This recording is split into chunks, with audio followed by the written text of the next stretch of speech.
when you're just focusing on one thing, you become very proficient at it. You master it. And that's where we feel we sit. And I think that's where, like in your experience, that's where you sit. Yeah. And I think the consumer ultimately is best served by being surrounded by a group of specialists. And you're going to have, and not only that, but it's a good opportunity to, like, one of the great things that you guys do for all these years that I've been doing business with you guys is that you bring the realtors and the attorneys together. Right. And those are opportunities for the realtors to develop relationships with the attorneys, vice versa, and a way to share business back and forth. I've done a lot of business with a lot of different attorneys over the years, and I think every one of them was somebody I met through through the programs that you guys put together. Well, the introductions that you guys did. Well, we support the real estate community. We literally sponsor hundreds of events each year. And the reason we do it is the same reasons that you mentioned. We think that it's a great way to give back, but we also understand that if you can surround the client is best services if that client is surrounded by professionals in their own discipline. That's why they really are best served, in my opinion, and I think others as well, by having an experienced real estate broker represent them, having an experienced real estate attorney represent them, and have title and escrow and closing conducted by someone who's solely dedicated to that discipline. I mean, I just had, here's a perfect example. Yesterday we went out, we showed a property to a client that we're working with. He's qualified to buy FHA. And when you're buying FHA, of course, there's things about the property that have to meet the FHA guidelines in order to finance. So we go show him this property. Property is not going to qualify for FHA. He's in love with the property. Mm-hmm. And so I'm trying to work with the listing agent to ask him questions about, hey, look, this property is not going to be able to be financed FHA. He didn't promote it that way. So my client is like, well, why wouldn't the listing agent promote it? He knows it won't go FHA. Mm-hmm. And I said, well, not every agent has that kind of experience to automatically know that. Sometimes they got to go through 3 or 4 failed transactions before they realize maybe we shouldn't be allowing any FHA contracts on this property, or at least publish it that way. And it's that experience that makes the difference, because when I go back to my client and I got to have the conversation, break his wife's heart because she loves this property, right, and tell her, unfortunately, I've done everything that I could to figure out a way to get you into this place. And although there are a couple ways I can make it happen, some of them are costly to you. Your husband happens to be a contractor, and so he wants to do the work. He doesn't want to let somebody else do the work, which would mean that, some of these opportunities to get you into this property aren't really available. Right. And if they are, they're going to be more costly. Is it better for you to look for another house? Maybe, than it is to, and so, the experienced agent maybe should have marketed that property differently before we walked in the door, and we're like, I would never brought my client here. Mm-hmm.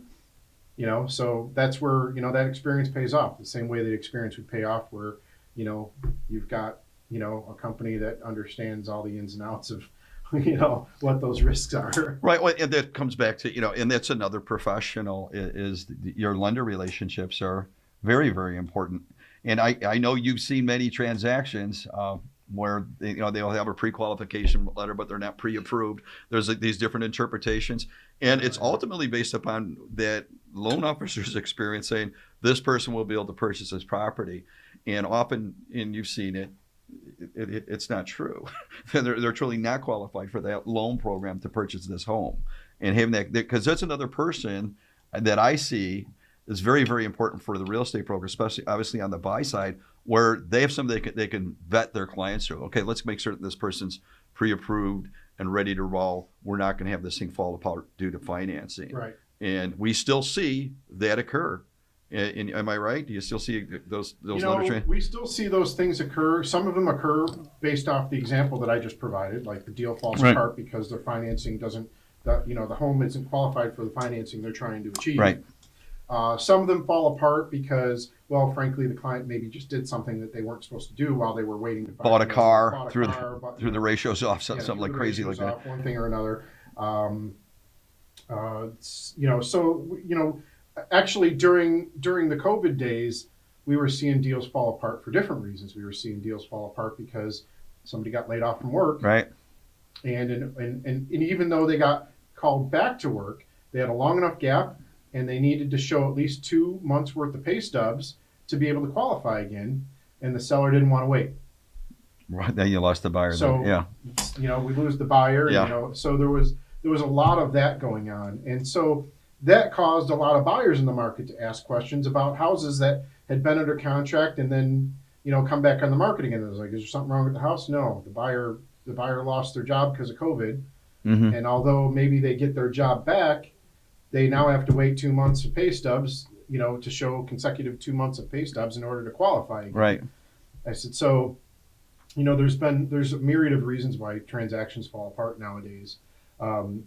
Sort of to get back to the earlier question before I got interrupted with a phone call. There's a lot of folks who were like, I'm still doing business. That's good. We keep the wheels of commerce are turning. For new agents that are getting in the business, save up 2 months worth of income, buy yourself some leads, do the math, do a little bit of homework to find out where you should sort of buy those leads from. Answer your phone, because most agents don't answer their You're paying phone. for the leads that you got to attack, right? Phone. I don't understand. Like, I'm going to pay thousands of dollars a month for leads and I don't answer my phone. Well, this is a customer service business. Right. It's all about relationships. It's all about customer service. And if you want to get business, like the business that you do today is going to come back to you. Well, shoot, I don't know what the statistic's going to be today, but it used to be a homeowner would move every 3 to 5 years. And then after we went through the recession, right, it started to become like every 6 to 8 years. Right. Now with our housing shortage, who knows how long they're going to stay in their house. But those buyers that you help today are your sellers, 10 years from now. Mm-hmm. You continue to nurture those relationships. You can continue to remember those important dates so you can reach back out to them again. And you continue to get referrals out of those people. Right. Keep them engaged. That's stay how you build your communicating. business. Right. You brought up a point that was in my mind, and that was, save up 6 months reserves and go all in. Yeah. I think that's a transition for most people, that they get their broker's license, they sell a home or two, and they're like, boy, I think this is a fit for me. And maybe they got other people supporting them. And you said, get the leads, get involved in a lead campaign and follow up and answer that phone right away. What about, I see another trend, and I think you see it too, is the development of teams where that person, maybe it's just going to take him too long to develop that 6-month nest egg, so he's got the confidence just to solely focus on this task. And I think that's really what you need to do, is solely focus. As we see people joining teams and performing different roles on teams within realtor groups. Yeah. What's your view on that, and what would you advise someone to do if they want to go that approach? There is absolutely nothing wrong with joining a team, and for the right person, the team is the right way to go. And there's several different sort of iterations of what teams look like. Right. Every team operates a little bit differently. Some of them have showing agents. Some of them are just a group of realtors that banded together that are sharing business together.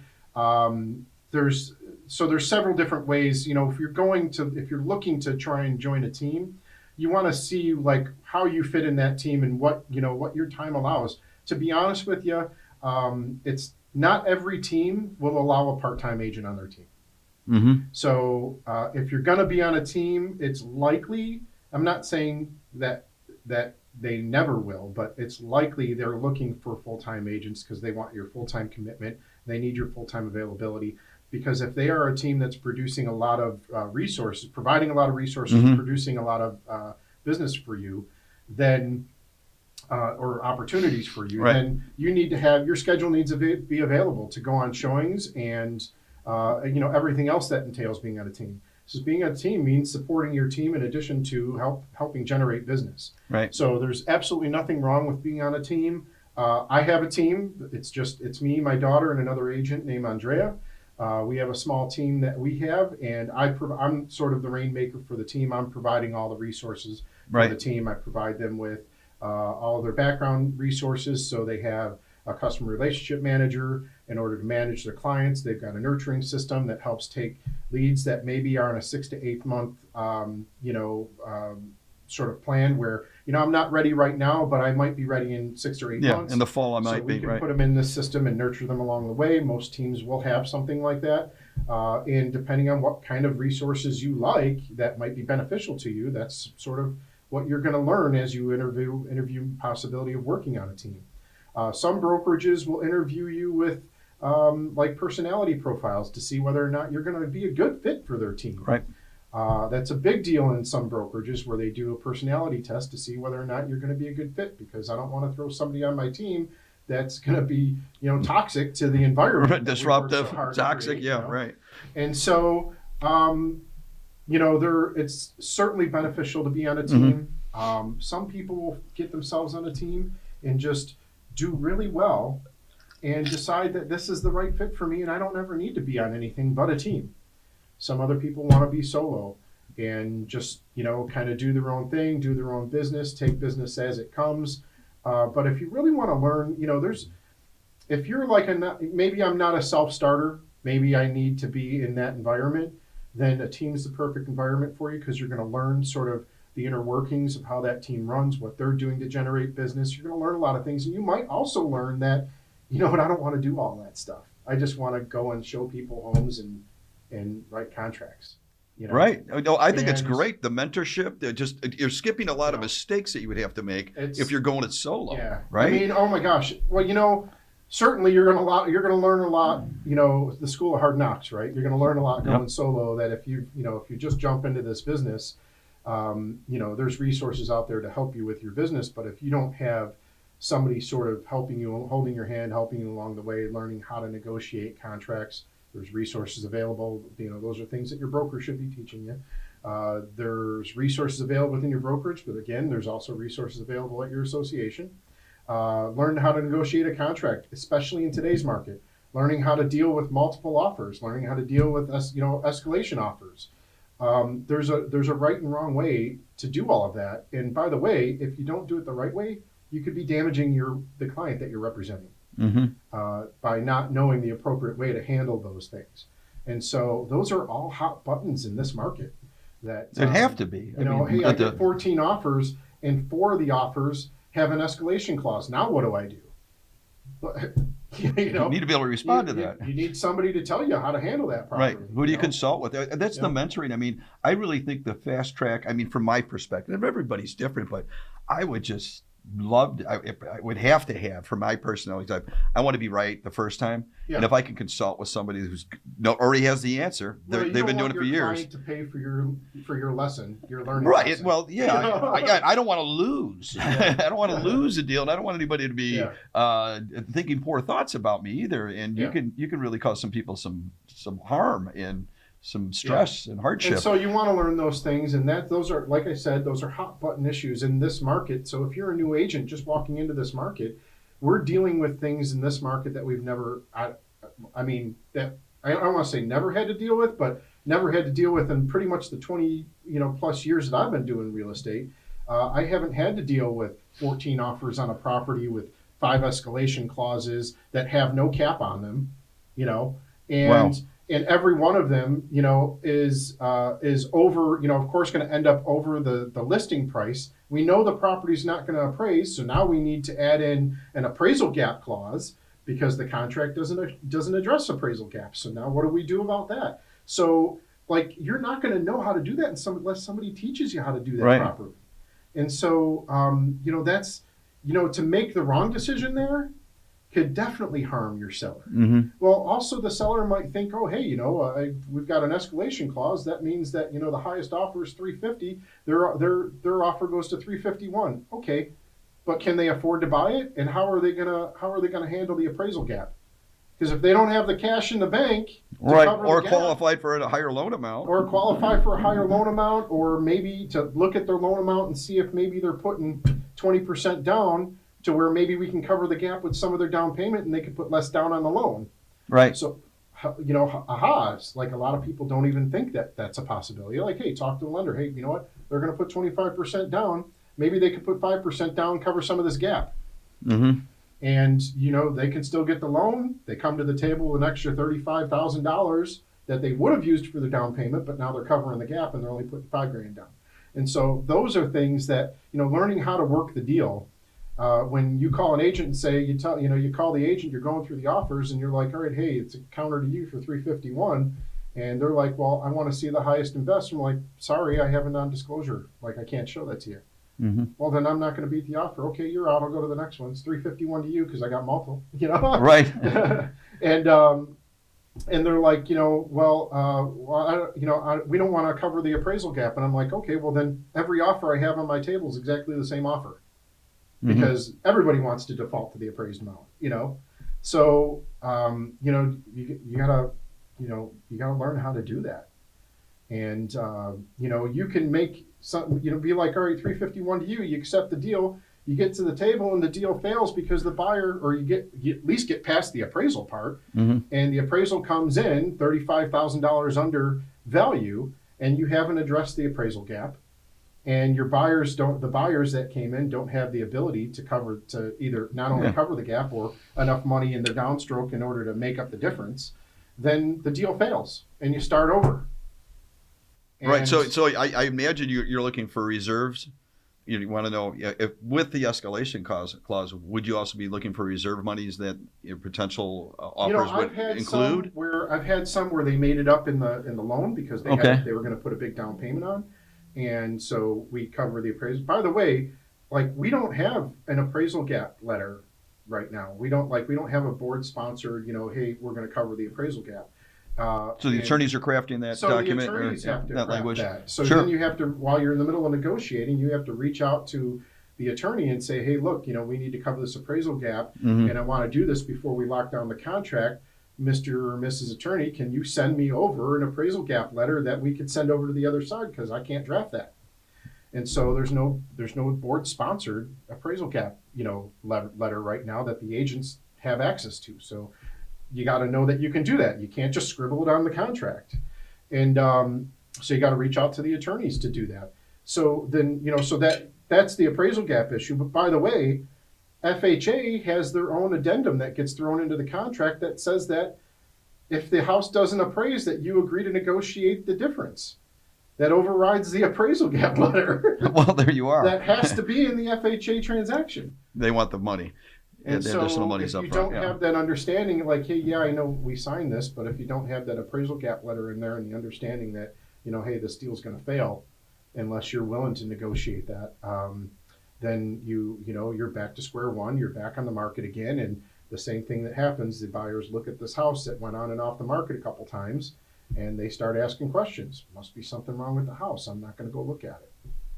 Yeah. Well, again, I bring that to having a mentorship, being part of a team, or having resources that you can access that answer those type of tough questions, especially new. What do people do? They just kind of fight through Those are the things that the resources the managing broker is supposed to offer their agent. Mm-hmm. They need to be available. They need to answer those questions. Those are a lot of great companies, Real People Realty included. They have people available to answer those questions for them to help coach them through that process. We've done that for ever since we began. We've Mm-hmm. had that available to the agents for the company. So picking the right brokerage, the right brokering manager, those are all important for the new guy. Even if and there's nothing wrong with being with a smaller brokerage, but let's say that you're with a smaller brokerage and you've got a managing broker that's also doing transactions and isn't always available. Mm-hmm. There's resources at the association that you can pull in to help answer those questions as well. Call professional standards. I don't know how to handle this thing, and sometimes professional standards would be like, that's a managing broker question. Mm-hmm. But other times, if it's something that they can answer for you that doesn't sort of fall under the purview of this is a legal question that only your managing broker can answer for you, they'll answer that question for you and they'll provide you, and they'll even steer you in the right direction to find those resources. So there's a lot of learning available, a lot of licensed educators with the association, a lot of that education, it's included in your membership. It's free. You go take advantage of it. Mm-hmm. And your broker could even call the association and say, hey, look, I want to do can you come to my office and host a training? We'd like to learn about this and the MLS or that feature or whatever. And those are free. Those are free resources for you. I don't know how this became a pitch for an association, but I guess because I'm going to. Because I think that I have no problem supporting more or CAR than any of the great associations out there. But I just think that brokers need to know the value that they have in an association, that there are resources Oh, where they can, absolutely. because like a smaller group, maybe I can't get a hold of the managing broker, maybe the guy's on vacation. I need a decision on a tough problem I have right now. What do I do? Yeah. And they can turn to the association. Yeah. And so, Or they can turn to their mentor if they have that one, is but true he may be because out of a town. lot of agents believe that the association is a necessary evil. It's my access to the multiple listing service, so I can't have one without the other. Right. But they never take the time to learn what resources that the association has put together. I know for certain almost every agent suffers with is how do I do a comparative market analysis on a property? Mm-hmm. That's the one thing. You got your license, you got out of school, nobody knows how to do a CMA, and the resources for doing a CMA are limited. And if you want to know how to do a proper CMA, call your local association. MRED will come out and teach you how to do that. Wonderful. That's good knowledge. Well, I would be all over that. And it's free. They'll come out and they'll teach your whole brokerage on how to do that. Wonderful. Oh. You furnished me with this beautiful pen, Tim. I did. It has wonderful colors. Tell me the story about this pen. You were responsible for putting this pen together, I am and you responsible. pulled some strings and got it done. I did. I am responsible for that, and it's sort of blown up into something that I never anticipated. I thought I was doing. I mean, I knew it was something sort of special, but I didn't realize how special it was going to become. And so I was part of, with the association, with Mainstreet Association of Realtors, I'm part of the Diversity, Equity, and Inclusion Committee. Mm-hmm. And so part of that committee is, we look for ways to make sure that our organization is always, meeting those standards. Mm-hmm.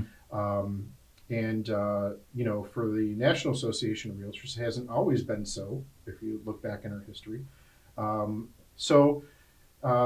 Sort of the conversation came around because I am, I'm a gay man. I'm out in the association. They know who I am. They know my husband, my partner. I'm happily married. In case you're listening, you're off the market. In case you're listening, honey. Anyway, I had mentioned that it's quite often that our community doesn't really get to see people in the community serving people in the community. I mean, we always, we make an effort. We do big events. We have the Pride, Pride Fest and Pride Parade and things like that. But nobody really truly gets to see how that sort of functions within different organizations, and especially in the housing market. Because right now, I think that there's only like 26 or 28 states that even have protections on the books for the LGBTQ community. Illinois happens to have some of those protections, but there's a lot of the rest of the states do not. It's perfectly legal to tell somebody who walks in the door that's part of the LGBTQ plus community that I'm not going to sell my house to you. Really? And there's no repercussions for that. Wow. And that's shocking to me. And our code of ethics from the National Association of Realtors, our code of ethics has actually surpassed the laws on the books in many states, because we say that you cannot discriminate against neighbor for any reason. I'm all about everybody having, I'm not looking to strip anybody of their rights, or prejudice them for their beliefs and whatever it may be. I mean, the reality is that everybody deserves housing. Everybody deserves all the same rights that everybody else gets. So, and that was personal to me because for several years I was unable to get married, and I was unable to provide just basic health insurance to my children. Right. And so, I've been denied those rights, So what I said was, I just kind of sort of came up in committee, is I said, I really, I had a long talk because I was running at that time. I was campaigning to be the president-elect of the association. And I said to the committee, I says, I've been to the state, and I've lobbied the government both at the state level and the federal level. And I've seen sort of the interns that are even working in these, with these legislators, and there's subtle hints, maybe they've got a little rainbow pen or they got little rainbow shoelaces, that they're part of the community. And that some of these legislators are passing bills that would push us back into the dark ages. Really? And even today, there's a bill in Florida that is absolutely unfriendly to the LGBTQ community that the governor just signed off on. But that in light of these interns that are sitting here reading these bills, disappointed in the people that they're working for, yet having to keep their mouth shut to keep their job while they're watching these bills get passed that would push us back, 20, 30, 50, 100 years. There are so many people that came even before me to champion these topics that never got recognized for the work that they did. And so I'm just blessed to be here to be able to do some of the things on their their coattails, whose names we'll never know. Right. But so I mentioned to them, I had a talk with Peyton, my husband. I says, hey, look, I think that, if I do win this presidential role, we're not ones to really walk around with a flag and wave a pride flag or anything like that. That's really not our gig. But I think that it's important being in this role that people understand or know that we're a part of this community and that we're serving we're making an effort to serve our community, and to know that the association that has elected me to be president not only supports this community, but they'll make you their leader. Right. So I said, it'd be great if we had like a little pin or something that could at least identify, because you don't always know when you're working with somebody that's either a champion for the community or part of the community. It'd Right, be great to have like something that we could have that would sort of show that. Yeah, I agree. maybe a pin or something. And they were like, Tim, you should get on that. So I did. And Great idea. Get it done. Yeah, I'm like, I didn't, That's usually what I get. there's like committees at National Association of Realtors that, you got to go through. Like, it's not easy to get, Well, it's a process. NAR to be willing to co-brand something. By the way, this is the first time in my knowledge and the history that I've become known to understand, at least, that this is the first time that the Realtor brand has showed up next to. Well, that was the first thing that was very Yeah. striking to me, is that you do have the Realtor brand and logo Yeah. right on top here. Right on top of that. That's wonderful. That shows a lot of support. And That's wonderful. And we did jump through some hoops to get it done, but I didn't understand that it was supposed to be so difficult to do. And so I just charged forth trying to get it done. And I found some champions. I told them my story. They were like, we don't have anything like that, but like, I want to make that happen. And so they like bought in and they were all for it. And so we were able to get it passed, presented to NAR Legal. Mm-hmm. And they took the reins on it, and they were like, absolutely, we'd love to do that. I had somebody that was willing to sort of put some designs together. Jordan, if you're listening, Jordan was put some designs together and said, here are a couple designs that I think that, with your approval, that I think that I can get NAR to approve. And so it was important to me that the Realtor logo be there, because I didn't want it to just be a standalone logo that the Realtors happen to use, because that doesn't say that the Realtors are on board. Mhm. It just says that, okay, well, I represent something, but this represents something totally different. This is what 1.6 million Realtors have access to this today. Right. And I never really put that in perspective when I designed the pin. But 1.6 million Realtors is like, it sort of puts the rudder on the ship, and it says that the Realtors are, hey, if you're looking for a home, we represent you, and we're looking out for. Yeah, you those won't be issues. prejudiced, and you'll be treated fairly, and you can get the home that you want. Yeah. I mean, that's what it's about. Yeah. The dream lives. So, and so this thing, it got published in the Chicago Agent magazine. So that got published, locally and then nationally. And then they sold out of the pin right away. And then they had to order more. And of course, they're coming from overseas and all of the logistics with everything that's going on today. But we just got the pins back in stock at the end of March. So if you want a pin, all you have to do is go to the Realtor store, look up Pride Pins. You'll see these pins. You'll see some shirts. Soon you're going to see some magnets for the back of your car. It's a big deal. So you don't have to be part of the community to have this pin. All you have to do is be an advocate for the community. Right. And feel free to pay it forward. If you're going to buy one, buy three. Give them to a friend. Spread the word. I don't get a cut, so I'm just saying. Wait a minute. I believe you deserve a cut. I should have negotiated. But to be honest with you, my hope was just that this pin would get out there and people would see it and appreciate it, and for what it is. Well, it creates awareness that 26 states are on board and are being supportive, and that leaves several others that have room for improvement. It certainly does. And I think that sends does. that message as well. I think that's very, very important. And so, that fight is still being fought every day, and just like many other fights in the communities that are diverse communities that need your support, this is just one. Well, Tim, I'd like to thank you for coming on the show to Eat and Drink Real Estate. We hope to have you back. We look forward to your president. Talking about investment properties, I got a whole portfolio of properties. Tell you how I did that. But we'll to talk definitely have about you that. back on, and I want to hear what your first 100 days in office will be, just like the presidency of the United Oh States, and yeah, what you accomplished that there. might be interesting. Read